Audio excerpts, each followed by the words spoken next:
started using the Haney test in 2015. And that's when Continuum Ag really got started. And we were finding that we can better evaluate data utilizing this Haney test. And it was a real epiphany for me, especially coming back here to Washington County, where there was a lot of farmers that are using no-till, farmers that are using cover crops, and regular soil sampling wasn't working for them anymore. And now we say, well, you're looking at the soil wrong. When we do a Haney test, it's like, oh crap, that's where it is. And I had a farmer text me just earlier saying, I just did my nitrate test, and my nitrate levels are really low.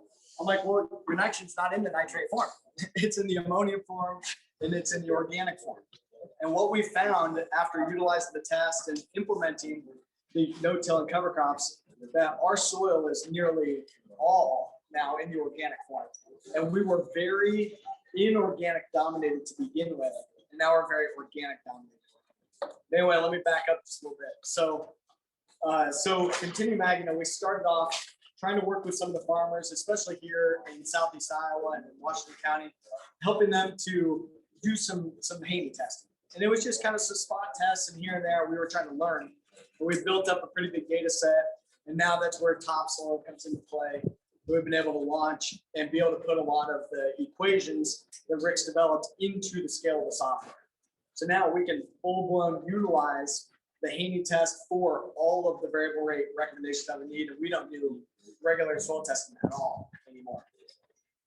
So part of what I wanted to talk about here is, if this is just Q&A, open conversation for you guys, or Rick and I are just going to talk. And after we get a couple breakouts in, might be kind of getting weird in here, but it's going to be good. So why don't Rick explain who you are, your story, where this comes, and explain it, because there was a question kind of earlier too on like, what the heck is the Haney test? Why do we need to be looking at the soil in a different manner? And speak to that here just a bit. Okay. So before I start, does anybody have any questions that's burning right now? The burning question right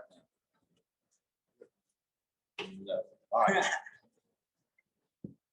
Reason I started into this because what I discovered in my career early on was that soil is alive.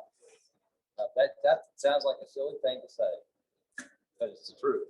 It is alive, because all we've ever treated it like it's it's what we put gravel on. It's what we do this. It's what we grow plants out of.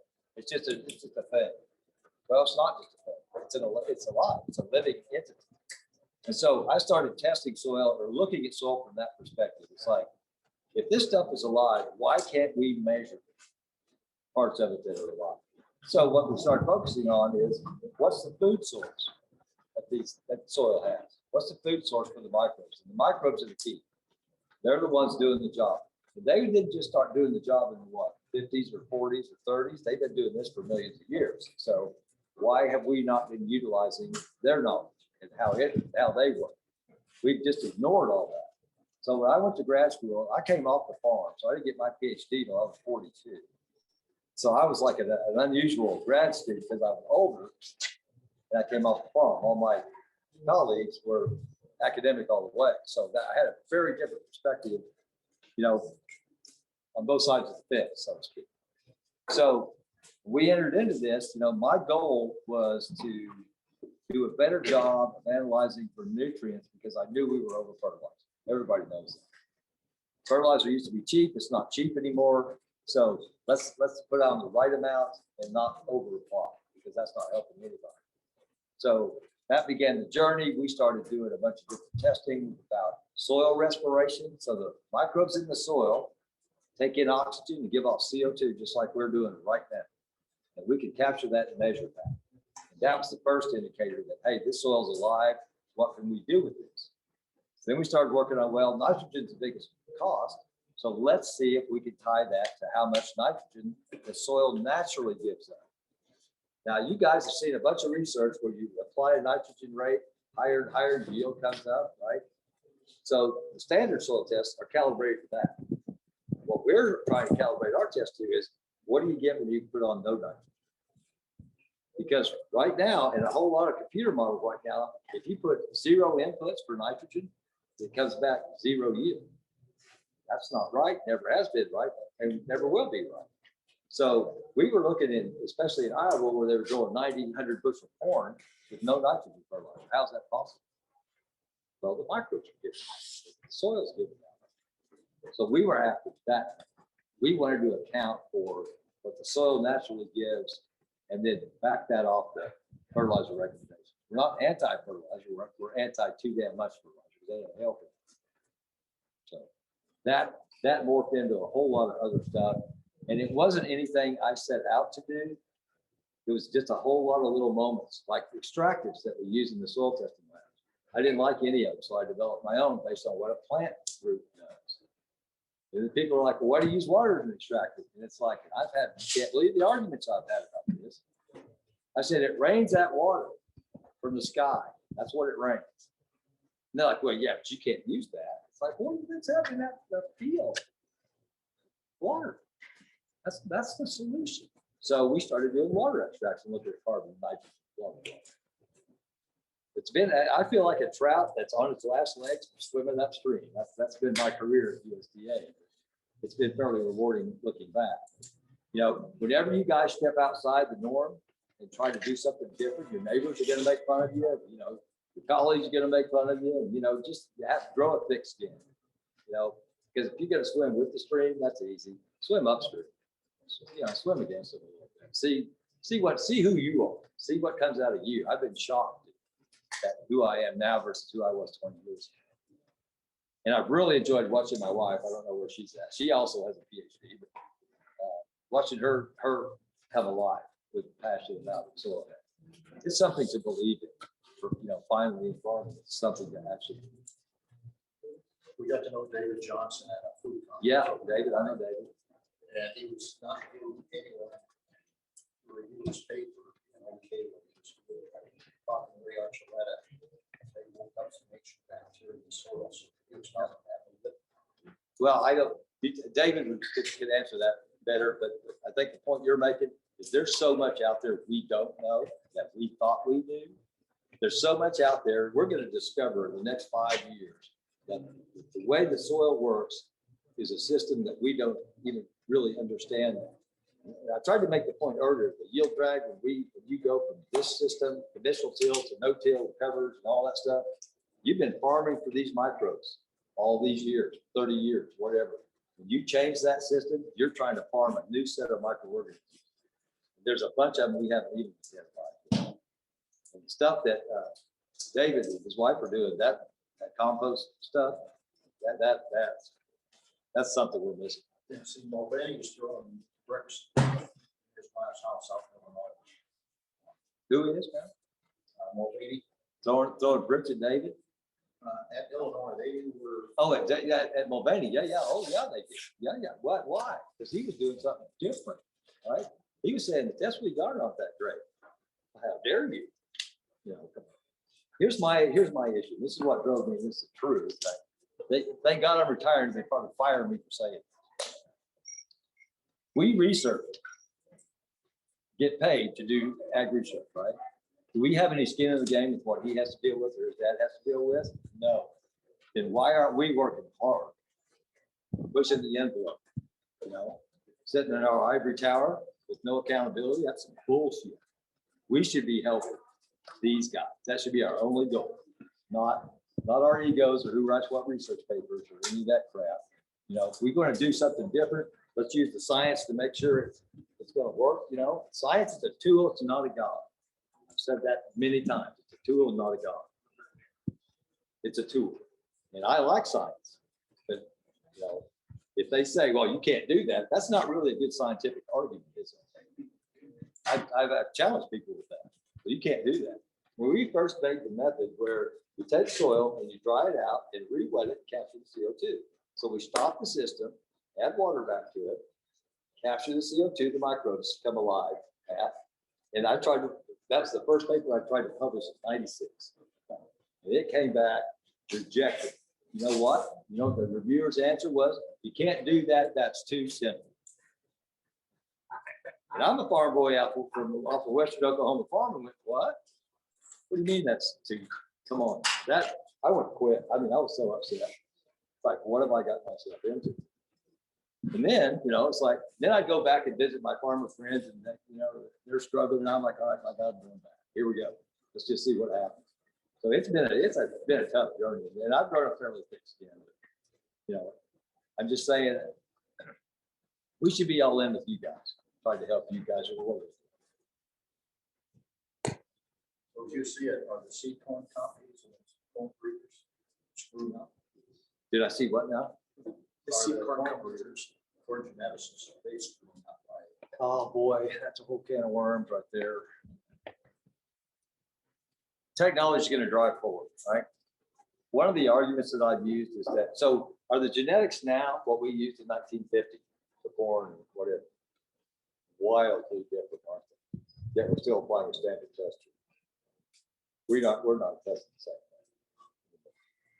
Is that a good thing or a bad thing? History will judge that. I don't know.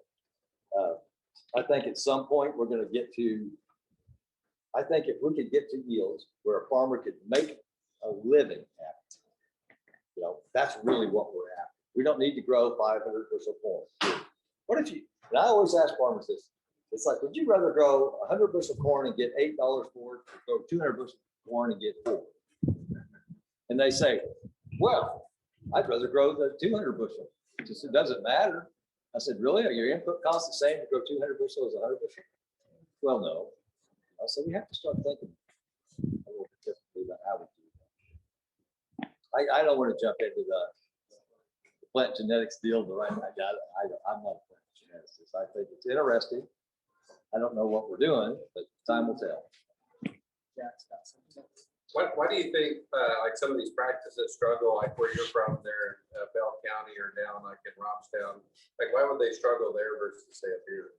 Struggle with. Like getting adoption, like those blackland farmers there in cotton and Milo just seem to not adopt like they do here in corn and soybeans. Yeah, well, so that the 150 acres that I farm, as a farm, with Yeah. research ground, that's blackland. So you want to screw up a good data set, take one sample out of that crap. It's the stupidest soil I've ever seen. It should be prairie. Yeah. We're trying to farm prairie that it's 85 or 55% clay and pH 8.2. It's the weirdest. So if it rains in the morning, it's too dry in the afternoon to plow. It's just, Oh, yeah. it's bizarre. Yeah, your farm drive from James Thomas's place. Yeah. Yep. And it's a very challenging atmosphere. And plus they've been doing it this way forever. And, and so we've got that lab right there and, it gets a lot of recognition, except right around where we're at. I'm from Texas, so I was just curious. Yeah. Well, here's a fun thing. So used to, is that west? Yeah. 3 hours that way. I used to live in.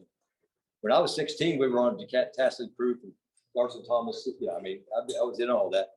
And so I grew up with corn in Iowa. Ended up in Texas. And if the corn grows that high, it's like, holy shit, it's a hell of a corn crop. It's like, dude, that's crop failure in the Midwest. They're like, we're going to make 100 bushel. And I was like, oh. You know why? And I think the reason you can't grow high yielding corn in Texas is because there are nights when it's 90. It cools down to 90, and corn don't like that. And so I think that's what really screws it up. And what should we be growing in Texas? Cotton, sunflowers, native stuff. I would like to see a world someday where we grow the stuff where we're supposed to, right? Cotton's actually Mexican. It's a tree. So you have to kill it because it's trying to be a tree. But someday I'd like to see us change that system. Jack. Rick, you got several years under your test now, and has there been any new developments in the test or any new understanding of that we've got more experience with? Yes, that's a really good question, Jack. And yes, there's more coming. There's more to that test than I realize. We're going to come up with some better calculations that are going to be a little easier to understand. I've been working on those. There's more there than we know. And I'll give you an example. We do I think Lance does this, but we do a calculation we call microbially active carbon. And that's just this respiration divided by the organic carbon in the water extract. Because what's fun about it is what that number tells you is This is how well the microbes like the carbon to be. It's like you go to a restaurant and you rate, you know, I've been using that number a lot more to really help me understand what's coming and what your soil's trying to tell us. And the stuff that will come with in the future is going to be, I am really into, I want this soil or that soil to tell me what's going on. I am, you know, I don't know. But we've got to design the right tools so that we can listen and not just, yeah. There's more to it than yeah. I'm still working on it. I'll never quit. But yeah, and it'll get out there eventually. Good question. Yeah, you mentioned a simple part of your PhD that got thrown out. Yeah. Too simple. I think it was Einstein that made things simple, but no simple. We've got 10 billion critters in a cubic foot of soil of all kinds of varieties. And yet we have dirt docs that are around the country saying, well, I know exactly what's right for your. Anybody says that, that's a red flag. Yeah, so how do you talk about that variety of flora and fauna within those critters, within that cubic foot of soil, within the soil type, within the field type? And know that that variability will not be as simple as you'd like it. Yeah, so I made a choice early on. I could have spent a career developing soil extraction. I could have spent a career trying to identify who's what in the soil and got nowhere. So I made a choice way back when with just this whole CO2 burst thing. I want to know how they work as a community, as a whole. And that is the fun part. There's technology that's going to come and start identifying all that stuff. But right now, and here's my thing. We've got this academic line and this practical line. And those are so disconnected right now. And those things have got to start coming back together. And I would like to see research in the future, you know, long before I'm dead, that they start making those connections. Our research should develop into something you can use. Well, what are we doing? There's a whole lot of DNA sequencing going on in soil right now, and they're claiming we know this and we know that. But this is fun. I listened to a podcast the other day of this person talking about that very thing. And that person said, we can only identify 5% of the microorganisms in the soil, but you send us your sample, we'll tell you exactly what's going on. And I thought to myself, did you hear what you just said? We're gonna ignore the 95%, but talk about the 5% and we're the experts. And we got to do that. We've got to admit what we don't know, which is pretty much everything. But we're headed in the right direction. If we can just understand and get farmers, consumers, everybody to understand that soil is alive and treated appropriately, that changes everything. I mean, I'm not gonna douse the kids with herbicides and pesticides, right? They're my kids. I mean, I want to see us believe the soil's our kids. You know, that it's a different mindset. You've got these young guns out there pushing the envelope. So, and I think a key thing on that and how I try to do it is the exact same thing there. Okay, these microbes are great and you be able to see a lot of them, but it's what do they do for me and what do they do for my bottom line and to make it actionable. And I think that's a big piece missing, whether it be with soil testing or so many new technologies. So it's like, what am I going to actually do with this and put it into practice and be able to make a decision that impacts the bottom line. I've got to get back to the question, but I gotta have Mark wave at us here. Mark was one that I sent you a soil test for Mark's farm. It was over 1,000 CO2 burst. Oh boy. So Mark's got the highest one. So Mark, we got to have to give you a shout out here before I didn't want to run out of time. And it was a kind of a little spot, but hey, it was over 1,000. So that's pretty Well, good. but see, that's like our farm. That's like you take a sample from your deposit sample from your farm, and we always encourage you to take one from the fence line, right? Why? There's your benchmark. You're not farming the fence line, and you know we see these kind of things. It's like their respiration on their farm would be, let's say it's really good. It's like 300 parts per million in 1 day for CO2, right? And then you go out there in the fence road and it's 1,000 or 900. It's like, oh, well, I guess I'm not quite that good. But that's fun stuff to do. The highest soil health score I've ever reported is from something called Sweet Mountain Chicken Dirt. It's my wife's garden. I told her, you should bag that and sell it. Of course, we only sell about 5 taxes. That's all we have. Yeah, that's all, yeah, you gotta scale it for next one. So you mentioned about the 6 foot or 4 foot high corn in Texas. Yeah, Just for everybody's information, on the other side of that extension building is a replica of about 26 feet tall. Stock of corn that a man 6 miles north of town here used to grow. And he hauled it to State Fair on a couple of hay racks. And then he won, of course, the contest. But the replica is over there. that's fun. I'm gonna go see that. Everybody will take a look at that. Yeah, And I do have one idea. how to I love do this ideas. together. As Producers of academia. We have what we call most of these states a check off. Yeah. They're always pay Yep. what we sell grade before we put it in the year. But I think it's those boards decide where that money goes, should start working on that. They can work on academia to bring them back to the practical side of things. and on-farm research.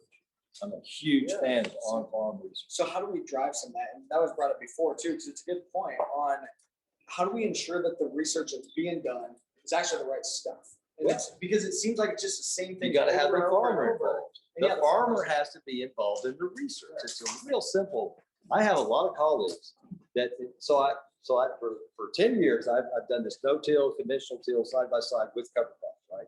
No fertilizer, no, just for fun, just to see. I gave up 20 acres about a year ago, 2 years ago to a new colleague. First thing he did was apply gypsum. This is a pH 8.2 soil now. Applied gypsum, which has a lot more calcium, which already has it anyway. He grew his crop and he said, yeah, I made like 35 bushel wheat there. No inputs other than seed. He made 42. He's like, well, showed you. I said, what was your input cost? He said about $600 an acre. There's the disconnect. That's not useful information. Mine is useful. It's like, wait, I did this with nothing. Took you $600 an acre to go seven bushels ahead. Come on. So, yeah, but on-farm research, because if you want a farm to understand and see something different, do it on his farm, under his climatic conditions, under his management, or her management, and now you've got something. Writing a paper, doing research on a 5-foot plot is meaningless. Meaningless. Now, it got us to where we're at. That doesn't mean we can't do better. I'm not against all that. I'm just saying we can do better from here on. Let's not be pessimistic and go backwards. Let's go forward. So we gotta rotate. Bob's got a lot of questions. This is great. That's why I like Bob. So we need to rotate. And just to keep things moving, keep on pace. Rick will be hanging out later. We'll go out to the farm and stuff too. You guys can grab Rick. Obviously, he's a massive plethora of knowledge. You guys are going to Rick Clark and Russell Hedrick Q&A, which is down at the Hoop Barn, just down across the way. So really appreciate it. And Rick, appreciate you.